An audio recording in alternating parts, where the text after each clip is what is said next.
কেনিয়ার একজন প্রখ্যাত সাহিত্যিক, চিন্তাবিদ এবং উপনিবেশবাদ বিরোধী বুদ্ধিজীবী নগিয়োগা থিয়েঙ্গর ডিকোলোনাইজিং দ্য মাইন্ড, অর্থাৎ the politics of language in African literature প্রবন্ধটি নিয়ে। তো এখানে বইয়ে মূলত উনি আহ, ভাষা, সংস্কৃতি, সাহিত্য এবং উপনিবেশবাদ নিয়েই আলোচনা করেছেন। তো উনি বলতেছে এই যে উপনিবেশবাদ শুধু আমাদের ভূমি কিংবা অর্থনীতিকে দখল করে না, বরং আমাদের মন, আমাদের ভাষা, আমাদের সংস্কৃতিকে দখল করে। তো আমরা জানি আফ্রিকা বিভিন্ন সমস্যায় জর্জরিত আর কি। আপনারা আপনারা হয়তো এই বিষয়টা কোনো না কোনো জেনে থাকবেন। লাইক ওইখানে অনেকগুলা জাতি গোষ্ঠীর বসবাস।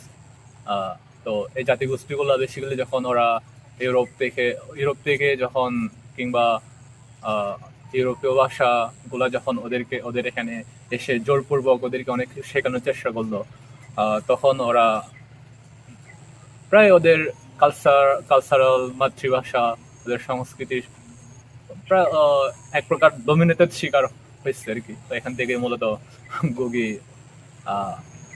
ডিল করছে বিষয়গুলো নিয়ে।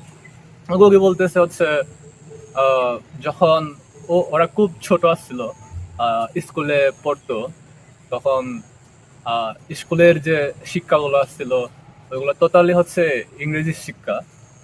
ওরা মাতৃভাষায় কথা বলতে পারতো না। যদি মাতৃভাষায় কথা বলতো তখন ওদেরকে এর ফলস্বরূপ বিভিন্ন শাস্তি পেতে হতো। তো বলতেছে উপনিবেশবাদ, যে উপনিবেশিত যে শিক্ষাগুলো আছে এগুলো বেসিক্যালি যেটা করে, এগুলো বেসিক্যালি আমাদের কালচারকে বোলাই দেয়, আমাদের চিন্তা, আমাদের সংস্কৃতি, এগুলোকে বিকৃতি করে। ইভেন যেটা হয় আমাদের উপনিবেশিত যে সমস্ত ভাষাগুলো আছে এগুলো আমাদের উপর চাপার ফলে আমরা প্রায় আমাদের যে রুট, আমাদের যে একটা নিজস্ব সত্তা আছে, এই সত্তাকে আমরা হারাই বসি। এবং তারা বারবার বলে যে তোমাদের ভাষাগুলো বর্বর, তোমরা অসভ্য ভাষায় কথা বলো, কিংবা তোমাদের কালচারটা খুবই প্রাচীন, বর্বর, কিংবা খুবই কি বলি প্রিমিটিভ, এই শব্দগুলো বেশিগুলো ইউজ করে থাকে। তো গুগিও সেম ভাবে বলতেছে, ওনাদেরকে এভাবেই ডিফাইন করা হয়েছে, এভাবেই ছোটকালটিকে বোঝানো হয়েছে। ইভেন উনি এর মাধ্যমে যেটা বলতেছে, উনি বলতেছে ভাষা আমাদের খুবই ইম্পর্টেন্ট একটা বিষয়। কারণ ভাষার মাধ্যমে আমরা আমাদের কল্পনা জগৎ ক্রিয়েট করি, আমাদের চিন্তা শক্তি থেকে শুরু করে কিংবা যখন লেখালেখির ক্ষেত্রে যায়, সাহিত্যিক যে সমস্ত বিষয়গুলো আছে এগুলো আমরা ভাষার মাধ্যমে প্রকাশ করি আর কি। ইভেন ও এখানে একটা জায়গায় প্রশ্ন করছে, আহ, যে সমস্ত লেখকগুলো আছে ওরা যদি ইংরেজি ভাষায় আফ্রিকান সাহিত্য লিখে থাকে, তাহলে এটা কি আফ্রিকান সাহিত্য নামে আহ, চিহ্নিত হবে, নাকি ইউরোপীয় সাহিত্য নামে চিহ্নিত হবে? তো যাই হোক, এই সমস্ত সমস্যাগুলো আমরা প্রতিনিয়তই দেখি। যেমন আমি যদি as a পাহাড়ের ছেলে হিসেবে, চাকমা কমিউনিটি হিসেবে আমি দেখি বাংলাদেশের যে কন্টেম্পোরারি বিষয়গুলো। তো আপনারা এখানে দেখবেন বাংলাদেশে সমতল বাদেও হিলট্রেক্সে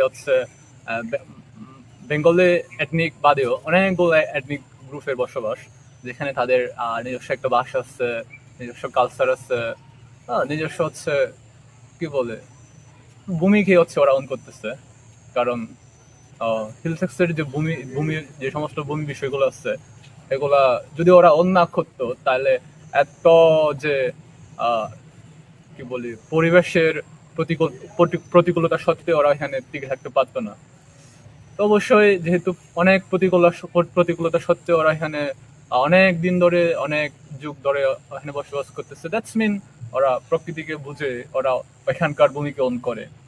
কিন্তু আমরা দেখি কোনো না কোনো ভাবে ভূরাজনৈতিক প্রেক্ষাপটে পার্বত্য চট্টগ্রামে এখন লাইক আফ্রিকার মতন বিভিন্ন সমস্যায় জর্জরিত। এখানে আপনি দেখবেন মাতৃভাষার শিক্ষা খুবই রিসেন্টলি হওয়ার পথে। মাতৃভাষার যে শিক্ষাগুলো আছে কিংবা বর্ণমালাগুলো আছে কিংবা আমাদের যে কালচারাল যে সমস্ত বিষয়গুলো আছে এগুলো প্রায় হচ্ছে আমরা আমাদের যে রোদ আছে এখান থেকে আমরা তিতাস হওয়ার পথে। আর দেখবেন হচ্ছে হিলেটেক্সে কি বলি অনেকগুলা প্রবলেম এখন ক্রিয়েট হয়েছে, কিংবা প্রবলেম হচ্ছে ক্রিয়েট করে রাখা হয়েছে। অনেক হচ্ছে মতাদর্শ এখানে ক্রিয়েট হয়ে গেছে, যার ফলে হচ্ছে দেখবেন আপনি আহ ভিতরে ভিতরে অনেকগুলা দ্বন্দ্ব চলতেছে। ভিতরে দ্বন্দ্ব তো আছেই, তারপরও দেখবেন রাষ্ট্র থেকে ওইখানে বিভিন্ন ভাবে ডমিনেট করা হইতেছে। ওইখানে হচ্ছে কালচারাল ডমিনেশন চলতেছে, ভাষাগত ডমিনেশন চলতেছে। তো এইগুলাই হচ্ছে আমরা এখন বর্তমানের যে যুগ, এখানে যে পোস্ট কলোনিয়াল যে যুগটাকে বলতেছি, এখানে মূলত ভূমির সাথে আমাদের ইকোনমির সাথে আমাদের ভাষাগত দিক থেকে আমাদের মেন্টালিটি দিক থেকে আমরা কোনো না কোনো ভাবে কলোনাইজিং হইতেছি, কোনো না কোনো ভাবে আমরা শোষিত হইতেছি, নির্যাতিত হইতেছি। হ্যাঁ, তো মূলত এখানে এই সমস্ত বিষয়গুলাই হচ্ছে গুগি তার হচ্ছে প্রবন্ধে উল্লেখ করেছেন। আহ, আমি এভাবে বুঝছি, আমি একজন হিলের ছেলে হিসেবে আমি অনেকগুলো বিষয় হচ্ছে ছোটকাল থেকে ফেস করছি, দেখছি। দ্যাটস ওয়াই আমার কাছে মনে হয়েছে দ্যাটস মি, দ্যাটস মাইন। হ্যাঁ, আমি তো এই সমস্যায় আমারও হইতেছি, চলতেছে এখনো। কিংবা হচ্ছে এখন আহ, অন্যান্য জাতিগোষ্ঠীর তুলনায় বলা যায় চাকমাদের সাহিত্য, গান, কবিতা টুকটাক হচ্ছে রচিত হয়েছে। বাট এখানে যখন আমি লেখক হিসেবে যখন আমি লিখতে যাইতেছি, তখন আমি এখানে কনফিউশন যে শব্দটা আছে এখানে, এই জিনিসটা আমার বারবার বারবার হচ্ছে অ্যাটাক করতেছে। কারণ আপনি দেখবেন হচ্ছে আহ, আমি এখন ছোটকাল থেকে আমি যে ভাষায় শিক্ষা লাভ করেছি, যে ভাষায় এখন পড়াশোনা করতেছি, তা হচ্ছে বাংলা ভাষা। এখানে হচ্ছে আপনারা অনেকেই বাংলা ভাষাভাষী মানুষজন থাকতে পারেন, বাট আমি বলতেছি হচ্ছে আমার ভাষা চাকমা ভাষা, আমার নিজের ভাষা।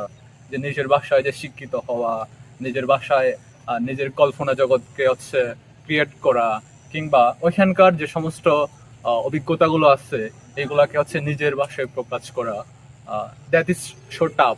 টাফ কারণ আমি এখন আমার নিজের ভাষার উপর আমি আই ডোন্ট নো কিভাবে লেখে, আই ডোন্ট নো কিভাবে হচ্ছে একটা ভাব প্রকাশ করতেছি। আমি যখন আমি প্রকাশ করতেছি একটা ভাব, তখন আমার শব্দ সিলেকশনের ক্ষেত্রে আমার অনেক সমস্যায় ফেস করতে হচ্ছে।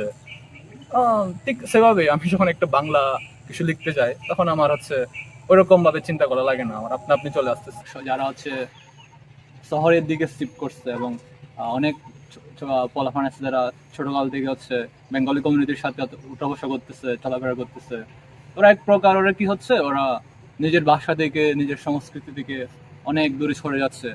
এই যে এই যে কালচারালি, ভাষাগত কিংবা চিন্তাগত যে উপনিবেশায়ন চলতেছে, আহ, এই সেম জিনিসটা হচ্ছে গুগি তার বইতে হচ্ছে আলোচনা করছেন কিংবা বিশ্লেষণ করছেন।